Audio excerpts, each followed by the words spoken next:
राधे राधे दोस्तों, आप सभी का फिर से स्वागत है आपके अपने ही चैनल में सोनू सर कॉमर्स क्लासेस में।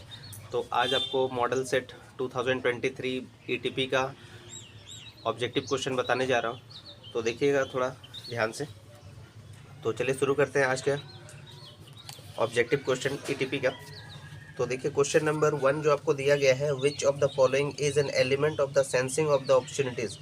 निम्न में से कौन सा अवसर बोध का तत्व है, यानी आपको लगता है कि हाँ ये अपॉर्चुनिटी हो सकता है, तो वो कौन कौन सा एलिमेंट्स होना चाहिए था। तो समझ की शक्ति यानी ability to perceive, inside into the change यानी परिवर्तन पर नज़र भी होना चाहिए, और नवप्रवर्तन गुण होने चाहिए, यानी एक एंटरप्रेन्योर को इन सब चीज़ों का ध्यान रखना चाहिए कि कहाँ पर अपॉर्चुनिटी हो सकता है। तो ये इसलिए 1 का डी हो जाएगा। ये सब अपॉर्चुनिटी होना चाहिए, एबिलिटी होना चाहिए, इनसाइट इनटू द चेंज होना चाहिए, इनोवेशन क्वालिटी होना चाहिए, यानी 1 का ऑप्शन डी सही हो जाएगा। ठीक है। क्वेश्चन नंबर 2 में दिया गया है एनपीवी मेथड रिलेट्स विद, यानी नेट प्रेजेंट वैल्यू जो है वो रिलेटेड किससे होता है, वो टाइम से रिलेटेड होता है। टाइम वैल्यू ऑफ मनी बोलते हैं उसको। यानी अगर आप इन्वेस्टमेंट 2016 में किए होंगे और आप ये जानना चाहते हैं कि 2017 में उसका वैल्यू क्या होगा, तो एनपीवी का एक फॉर्मूला होता है नेट प्रेजेंट वैल्यू का। नेट प्रेजेंट वैल्यू का फॉर्मूला होता है present value minus initial investment. Initial investment यानी प्रेजेंट वैल्यू कितना है वो देखना है आपका, और कितना का आप इन्वेस्टमेंट किए थे, तो उस टाइम ड्यूरेशन में कितना आपका वैल्यू बढ़ा, वही आपका नेट प्रेजेंट वैल्यू है। तो इसलिए ऑप्शन जो है वो आपका ए सही हो जाएगा, 2 का ए। तो इसीलिए क्वेश्चन नंबर 2 का जो है ऑप्शन ए सही हो जाएगा। ठीक है ना। क्वेश्चन नंबर 3 में दिया गया है लॉन्ग टर्म लोन बियर्स, यानी लॉन्ग टर्म लोन का आपको बताया था दीर्घकालीन ऋण जो होता है वो फिक्स्ड रेट ऑफ इंटरेस्ट होता है, यानी 3 का ऑप्शन ए सही हो जाएगा। तो क्वेश्चन नंबर 3 का हो चुका है।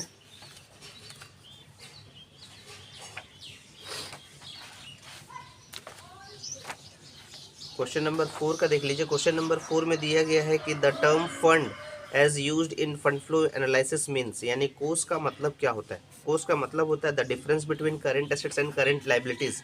तो यानी excess of current assets over current liabilities को ही हम लोग क्या बोलते हैं, फंड। यानी 4 का ऑप्शन डी सही है। ठीक है ना। तो वर्किंग कैपिटल बोला जाता है फंड को, तो current assets minus current liability होता है। क्वेश्चन नंबर 5 का देख लीजिए, पे बैक पीरियड डील्स विद। पे बैक पीरियड, अगर आप किसी को पैसा पे किए, अगर आप किसी को पैसा दिए हैं इन्वेस्ट करने के लिए, तो जो रिटर्न मिलेगा आपको वो कितने टाइम में वो आपको जो पैसा रिटर्न मिल जाएगा वही कहलाता है पे बैक। यानी जो आप पे किए हैं या कहीं पर आप इन्वेस्ट किए हैं तो वो पैसा आपको कितना जल्दी रिटर्न मिल जाता है उसी को बोलते हैं पे बैक। तो कितने टाइम में मिल जाता है, रिकवरी हो जाता है। तो देखिए लिखा हुआ है period required for the cost of investment recovery, विनियोग लागत वसूली के लिए आवश्यक अवधि, यानी 5 का बी सही है। क्वेश्चन नंबर 6 में क्या दिया हुआ है, कंट्रीब्यूशन। क्वेश्चन नंबर 6 में कंट्रीब्यूशन का मतलब होता है कि अगर आपका जो बिक्री दिया हुआ यानी सेल, और उसमें से अगर घटा दिया जाए वेरिएबल कॉस्ट को यानी परिवर्तनशील लागत को, तो उसको बोलते हैं कंट्रीब्यूशन। कंट्रीब्यूशन को ग्रॉस प्रॉफिट भी बोला जाता है। तो सेल्स माइनस वेरिएबल कॉस्ट यानी ऑप्शन बी सही है, 6 का बी सही है। ठीक है।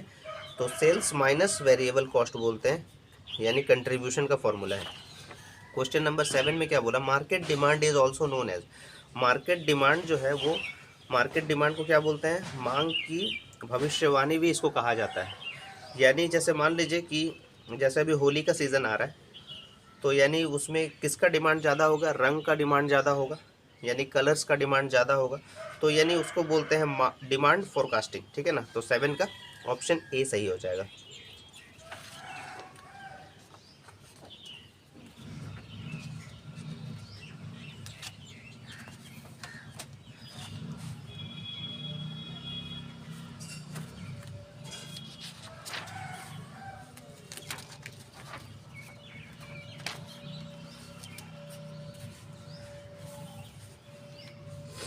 8 का देख लीजिए, venture capital view was originated in.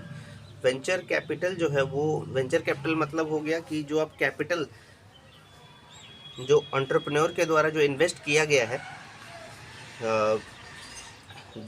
वो कैपिटल पे मतलब वो कब सबसे पहले कहाँ शुरुआत किया गया था, तो वो अमेरिका में सबसे पहले शुरुआत किया गया था, तो 8 का सी ऑप्शन सही हो जाएगा, ठीक है ना। नेक्स्ट है आपका question number 9, dash is defined as a discovery of business opportunity, यानी व्यावसायिक अवसरों की खोज के रूप में परिभाषित। खोज मतलब आविष्कार होता है, इनोवेशन, इनोवेशन होना चाहिए।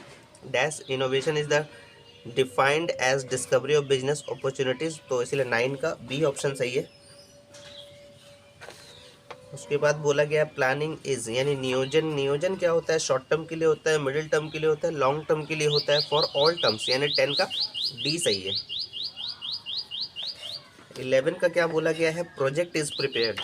प्रोजेक्ट मतलब परियोजना, परियोजना यानी कोई भी काम का जो आप प्रोजेक्ट लेते हैं, यानी कोई भी काम को पूरा करने का, तो वो परियोजना तैयार की जाती है। यानी कोई भी चीज़ जो आप जो पहले डिसाइड करते हैं कि ये काम करना है, तो वो प्रमोटर्स के द्वारा भी किया जाता है, मैनेजर के द्वारा एंड एंटरप्रेन्योर के द्वारा, ऑल ऑफ दिस, तो इसीलिए 11 का डी सही हो जाएगा। 11 का ऑप्शन डी सही है, ठीक है। क्वेश्चन नंबर 12 का ideal current ratio, liquid ratio को आपको बताए थे अकाउंट्स का जब क्वेश्चन सॉल्व कर रहे थे, तो वो लिक्विड रेशियो को 1:1 होता है, तो और करंट रेशियो का क्या होता है 2:1 हो जाता है, इसलिए 12 का ऑप्शन ए सही है।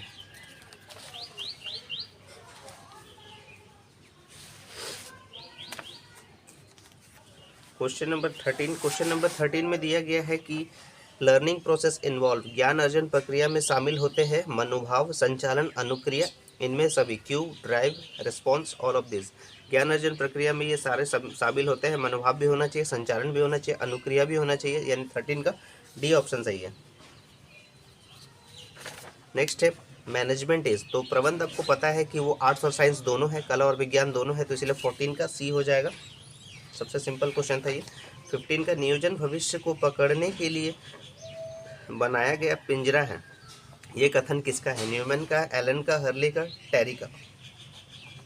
तो याद रखिएगा जब भी आपको दिया जाएगा कि नियोजन भविष्य को पकड़ने के लिए बनाया गया पिंजरा है, पिंजरा दिया गया है, तो एलियन से आप रिलेटेड कीजिएगा, और एलन सब जो दिया गया है, ये एलन एक स्कॉलर है, उसने ये लिखा था, तो ऑप्शन बी सही हो जाएगा, ठीक है। 15 का बी सही हो जाएगा, एलन। एक परियोजना, प्रोजेक्ट क्या है, गतिविधियों का समूह है, ठीक है, सारे गतिविधियों को मिला के जो एक कलेक्टिव एफर्ट जो लगा के जो काम पूरा होता है, उसी को हम लोग क्या बोलते हैं, परियोजना बोलते हैं, तो इसीलिए उसको बोलते हैं गतिविधियों का समूह, यानी क्लस्टर ऑफ एक्टिविटीज, यानी 16 का ए सही है। 16 का ए सही हो जाएगा। और उसके बाद देखते हैं 17 का क्या बोला गया है। 17 में दिया गया है कि opening stock is, opening stock जो है वो सोर्स ऑफ फंड है या एप्लीकेशन ऑफ फंड है, नो फ्लो ऑफ फंड है, नन ऑफ दीज है। तो ओपनिंग स्टॉक जो होता है, ओपनिंग स्टॉक जो हम लोग के पास स्टॉक है बिजनेस करने के लिए, उसको हम लोग क्या कर रहे हैं, अप्लाई कर रहे हैं, एप्लीकेशन उपयोग कर रहे हैं, प्रयोग कर रहे हैं, तो इसीलिए क्या बोलते हैं उसको, कोर्स का प्रयोग, यानी application of fund. Closing stock अगर देता तो सोर्सेस ऑफ फंड हो जाता, तो 17 का बी सही है।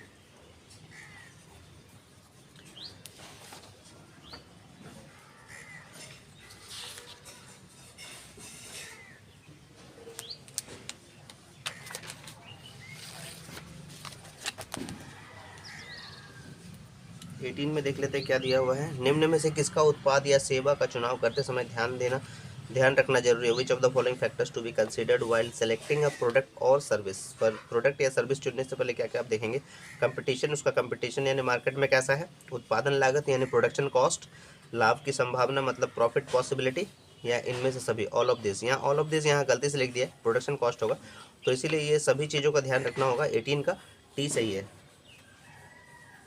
18 का ऑप्शन डी सही है, ठीक है। 19 का देख लीजिए क्या है, labour intensive technique is useful, यानी लेबर इंटेंसिव जो टेक्निक है, यानी श्रम गहन प्रौद्योगिकी उपयोगी है विकासशील देशों के लिए। डेवलपिंग कंट्रीज़ में लेबर इंटेंसिव टेक्निक का यूज़ किया जाता है, ठीक है ना, तो 19 का ए सही है। 20 का बोला गया एक्सपेंशन प्रोजेक्ट हेल्प्स इन, यानी विस्तारीकरण परियोजना मदद करती है अतिरिक्त अवसरों का लाभ उठाना, यानी एनकैसिंग एडिशनल अपॉर्चुनिटीज़, ठीक है, तो 20 का सी हो जाएगा, अतिरिक्त अवसरों का लाभ उठाना, यानी 20 का सी। 21 में बोला गया प्रबंध एक पेशा है, ये कथन किसका है, management is a profession. Management is a profession जो है ये बोला गया था अमेरिकन मैनेजमेंट एसोसिएशन द्वारा, ठीक है। तो प्रबंध एक पेशा है, यानी पेशा मतलब प्रोफेशन। अब प्रोफेशन याद रखिएगा वो अमेरिकन से रिलेटेड होता है क्योंकि वो लोग प्रोफेशनल होते हैं। तो अमेरिकन मैनेजमेंट एसोसिएशन के द्वारा दिया गया, छोटा छोटा टर्म्स आप याद रखिएगा। 21 का बी ऑप्शन सही हो जाएगा। उसके बाद बोला गया है कि सब्सिडी इज, यानी आर्थिक सहायता है,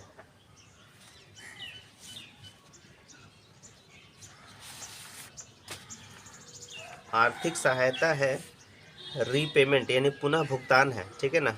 सब्सिडी क्या होता है? पुनः भुगतान। तो इसीलिए ये क्या हो जाएगा? 22 का सी ऑप्शन सही है। पुनः भुगतान में मतलब जैसे देखिए, आपको जो गैस सिलेंडर आता है तो उसमें आपको जैसे मान लीजिए 1130 रुपया दिया गया और गवर्नमेंट अगर सब्सिडी आपको दे रहा है जैसे 100 रुपया का, तो वो आपका क्या हो गया? रीपेमेंट ही हुआ ना एक तरह से, पुनः भुगतान कर दिया गया आपको, तो उसको सब्सिडी को क्या बोलते हैं? रीपेमेंट बोलते हैं, यानी पुनः भुगतान। Selection of an enterprise depends on, यानी उपक्रम का चुनाव निर्भर करता है, किस पर निर्भर करता है? साहसी का स्वयं की योग्यता, यानी जो एंटरप्रेन्योर है उसका सेल्फ एबिलिटी पे डिपेंड करता है। तो 23 का क्या हो जाएगा? सी ऑप्शन सही हो जाएगा, ठीक है। 24 में क्या बोला गया? भारत सरकार द्वारा निर्गमित दिशा निर्देशों के अनुसार साहसिक पूंजी कोष के लिए ऋण क्षमता अनुपात निम्न है। According to guidelines issued by the government, डेप्ट equity ratio for venture capital fund is 1.5 है, याद रखिएगा इसको। 24 का ए क्या होता है? 1.5 होता है। निम्न में से कौन सा घटक बाजार मूल्यांकन पर प्रभाव डालता है? तो बाजार मूल्यांकन पर जो प्रभाव मार्केट असेसमेंट को था, वो छोटा छोटा चीज़ों पे ध्यान देना पड़ता है, जिसको बोलते हैं माइक्रो एनवायरनमेंट बोलते हैं, ठीक है। यानी 25 का ए ऑप्शन सही है।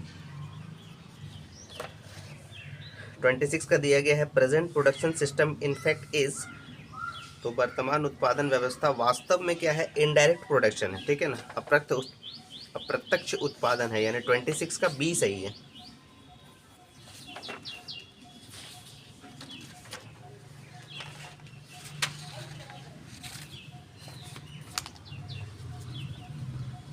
ट्वेंटी सेवन का देख लीजिए क्या दिया गया है? विपणन विपणन व्यय भार है। Marketing expenditure is a burden. Marketing expenditure burden किसके ऊपर होता है? उपभोक्ताओं पर, यानी कंज्यूमर, हम लोग से चार्ज किया जाता है, तो ऑन कंज्यूमर। तो यानी 27 का क्या हो जाएगा? सी हो जाएगा, ऑप्शन सी। 28 का स्थापना में आसान है, इजी फॉर्मेशन। सबसे आसान बिजनेस क्या है? कौन सा है? सोल ट्रेडिंग है, तो 28 का ए ऑप्शन सही हो जाएगा। उसके बाद बोला गया naked debenture is, naked naked मतलब नग्न ऋण पत्र क्या होते हैं, ठीक है। तो जो ऋण पत्र होते हैं वो अनसिक्योर्ड होते हैं, ठीक है ना, आरक्षित होते हैं। वो क्या होते हैं? अनसिक्योर्ड, यानी जिसके कोई सिक्योरिटी नहीं होती है, ठीक है। 29 का सी ऑप्शन सही हो जाएगा, यानी अनसिक्योर्ड होते हैं वो। 30 का क्या दिया गया है? The dash of a business also determine the form of organisation. व्यवसाय का डैश भी व्यवसाय के प्रारूप का निर्धारित करता है, यानी उसका आकार, यानी साइज। तो इसीलिए क्या हो जाएगा? 30 का ऑप्शन ए सही हो जाएगा। 31 का क्या दिया गया? Net working capital. Working capital का मतलब आपको लिखाया था current assets minus current liability होता है। तो देखिए पहला ऑप्शन में है current asset minus current liability, यानी 31 का ऑप्शन ए सही हो जाएगा।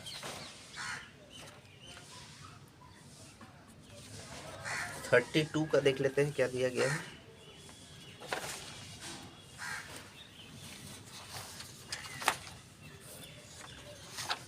32 का दिया गया है कि आईडीबीआई किस वर्ष स्थापित की गई थी, ठीक है। IDBI was establish in the year. तो आईडीबीआई एक बैंक है, निजी बैंक है, तो वो 1964 में उसका स्टेब्लिशमेंट हुआ था। तो 32 का सी ऑप्शन सही हो जाएगा। 32 का ये सी ऑप्शन सही हो जाएगा। 33 में दिया गया स्थायी लागत की प्रति इकाई बढ़ती है। Fixed cost per unit increase when production decrease होती है, ठीक है। और जब प्रोडक्शन इंक्रीज होती है तो फिक्स्ड कॉस्ट का पर यूनिट क्या होती है? डिक्रीज होती है। तो fixed cost per unit increase when production decrease, यानी 33 का ऑप्शन ए सही है। एकीकरण से अभिप्राय मतलब एमलगमेशन यानी इंटीग्रेशन मीन्स क्या होता है कि एक्सपेंडिंग एक्सटर्नली होता है। 34 का भी बाह्य विस्तार से मतलब होता है एकीकरण का, ठीक है। 34 का बी ऑप्शन सही है। और 35 का क्या दिया गया? अच्छे ब्रांड की विशेषता क्या है? शॉर्ट नेम होना चाहिए, मेमोरेबल होना चाहिए, अट्रैक्टिव होना चाहिए, ऑल ऑफ दिस, सूक्ष्म नाम, स्मरणीय, आकर्षक, ये सभी। 35 का डी सही है, ठीक है। ये सब गुण होना चाहिए ब्रांडिंग में, ठीक है। तो ईटीपी का आपको ऑब्जेक्टिव क्वेश्चन सॉल्व करवा दिया गया है, तो आप देख लीजिएगा इसको और अच्छे से क्वेश्चन को पढ़िएगा तो इजीली आपको क्वेश्चन समझ में आ जाएंगे, ठीक है ना। तो अगर आपको वीडियो पसंद आ रहा है तो आप शेयर करें, लाइक करें, अगर आप चैनल पे नए हैं तो चैनल को सब्सक्राइब भी कर लें और तब तक प्रैक्टिस करते रहिए, और भी सेट्स आपके लिए लाता रहूँगा। तब तक के लिए राधे राधे दोस्तों।